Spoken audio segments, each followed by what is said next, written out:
చెప్పండి అసలు అంటే ప్రభుత్వం దాదాపు 20-25 రోజులు అవుతున్నా కూడా చీమ కొట్టినట్టు కూడా లేదు. చాలామంది అమర నిరాహార దీక్షలు కూడా చేస్తున్నారు. సో వారి ఆరోగ్యం అంతలా క్షీణిస్తే కూడా పట్టించుకోవట్లేదు. సో నెక్స్ట్ స్టెప్ ఏందనుకోవచ్చు మీది? ఇది మనం చూసుకున్నట్లయితే అన్న ప్రభుత్వం ప్రభుత్వం యొక్క మొండి వైఖరి కనిపిస్తూ ఉంది మనకు. ఇది వెనకట ఒక శాస్త్రం ఉంటుంది అన్న, ఏరి కోరి తెచ్చుకుంటే ఎగిరి తన్నట్టు. ఇప్పుడు గత ప్రభుత్వం చేయట్లేదనే ఈయన తెచ్చుకున్నాం మనం. ఒక రైతు బిడ్డ, ఒక సాధారణ కుటుంబం నుంచి వచ్చిన వ్యక్తి ఒక వీడియోలో ఏం చెప్పడం జరిగిందంటే, రేవంత్ రెడ్డి గారు నేను 150 రూపాయలు తీసుకుని హైదరాబాద్ వచ్చినాను. ఆ రోజుల్లోనే నేను పడ్డ బాధలు చాలా ఉన్నాయి, నిరుద్యోగ సమస్యలు ఏంటో నాకు తెలుసు, కాబట్టి వారి సమస్యలు నేనేం దూరం చేయను, వీలైనంత తొందరగా పరిష్కరించే ప్రయత్నం చేస్తానని చెప్పడం జరిగింది. మేము కూడా అదే నమ్మి రేవంత్ రెడ్డి మన ఇంటి బిడ్డలా మేము అనుకొని రేవంత్ రెడ్డి గారిని గెలిపించడం జరిగింది. కానీ ఈరోజు ఏం చేస్తూ ఉన్నాడంటే, గత ముఖ్యమంత్రి సీఎం కేసీఆర్ గారు ఏదైతే వైఖరి అవలంబించాడో రేవంత్ రెడ్డి గారు కూడా అదే వైఖరిని అవలంబిస్తూ ఉన్నాడు. దయచేసి ఇది కరెక్ట్ కాదు.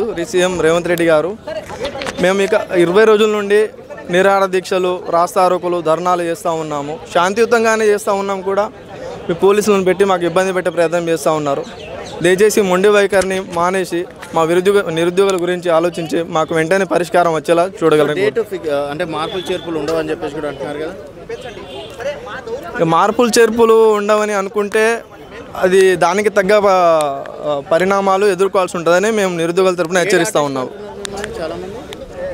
ఇక ప్రతి ఒక్క ప్రెస్ మీట్ పెట్టి మరి పేడ్ ఆర్టిస్ట్ ఇక సీఎం గారి విజ్ఞతకే వదిలేస్తున్నాం అది. ఇప్పుడు ఎందుకంటే నెల రోజుల నుండి వేలాది మంది, ఇప్పుడు 2000, 3000, 5000 వేలాది మంది నిరుద్యోగులు వచ్చి మా ప్రతిభకు పట్టం కట్టి మాకేదో ఒక ఉద్యోగాలు ఇవ్వండి, మేము ప్రభుత్వ అభివృద్ధిలో భాగస్వాములు అవుతామని చెప్తున్నా కూడా నిమ్మకు నీరెత్తనట్లు, ఒక గాడిద దున్నపోతు మీద వర్షం పడ్డట్లు వైఖరి కనిపిస్తూ ఉంది.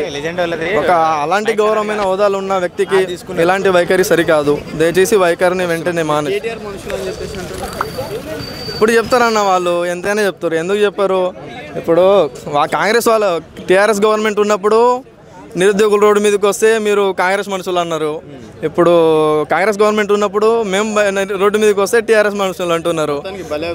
మొత్తానికైతే ఇప్పుడు ఇద్దరు పిల్లల మధ్య ఒక మొగుడు బలి అయినట్టు. ఆ గవర్నమెంట్ ఉన్నప్పుడు నిరుద్యోగుల ఇబ్బంది, ఇప్పుడు ఉన్నప్పుడు నిరుద్యోగులకి ఇబ్బంది.